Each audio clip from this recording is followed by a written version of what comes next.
My attitude before I came to Christ was like a roller coaster ride. My grandparents would always tell me about Christ and about all the wonderful things he did and could do in my life. They'd always told me to live my life like Jesus would want me to be free from my sin. But as a young kid, I didn't want to hear any of that. I went to church some, but I was never baptized as a child like the rest of my friends and my family. So I could never take communion at church when I went. That was hard, sitting in the pew and having everybody stare at you like you were the devil's child or something. That made me not want to go to church at all with my dad or with my grandparents. I started to slip away. My biggest problem before I trusted Christ as my Savior was that I always judged people before I even got to know Him, which of course I now know is wrong. I realized that I had a void in my life that needed to be filled. I knew that I needed Jesus in my life, and I needed to get on that right path. Samantha and I were getting married soon. I always wanted to get married in a church. We only had about 4 months to go before we were getting married. I was so depressed about everything.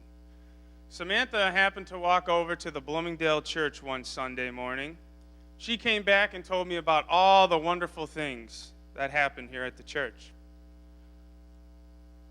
I remember playing basketball there when I was a kid with Coach Pavone in the mornings. I ended up going the following week. I ended up meeting Pastor David and Pastor Bill and sensed right from the beginning the excitement they shared for me wanting to learn more about Christ. Samantha and I took the premarital courses with Pastor David, and it opened up a spot in my heart that was longing to be filled. I came to understand the gospel of how Christ died on the cross for my sins by watching the marriage videos and by reading the Bible. Then I also took the Alpha 1.0 class. And if anybody here hasn't taken it or is thinking about taking it, please do. It's a great class.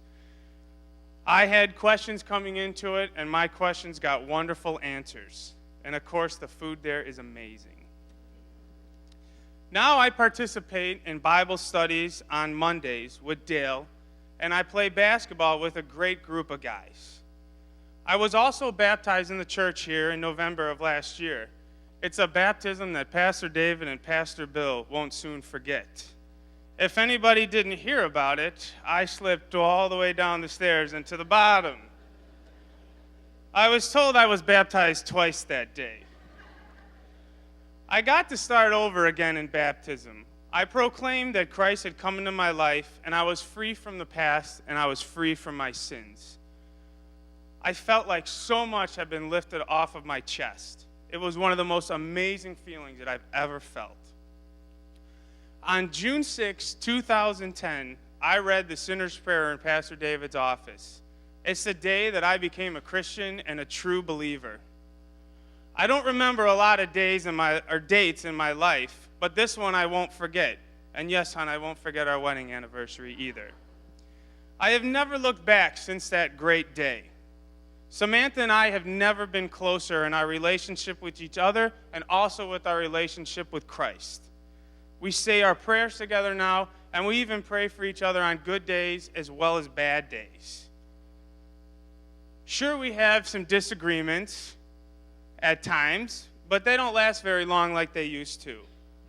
Couples that stay together, or couples that pray together, stay together. Since I have found Christ, I am more calm, more relaxed, more grateful. Things that used to bother me don't anymore. I am at peace in my life, which is truly a great feeling. The wonderful thing is that my friends and family see this new energy that I have inside of me. I now go to church every Sunday when a lot of people didn't think that would happen, and neither did I. I always thought that I never had time for any of this, but the truth is, I have all the time in the world for Christ. I love my life, I love my wife, and most importantly, I love and thank Jesus Christ for helping me discover peace and happiness. Thank you.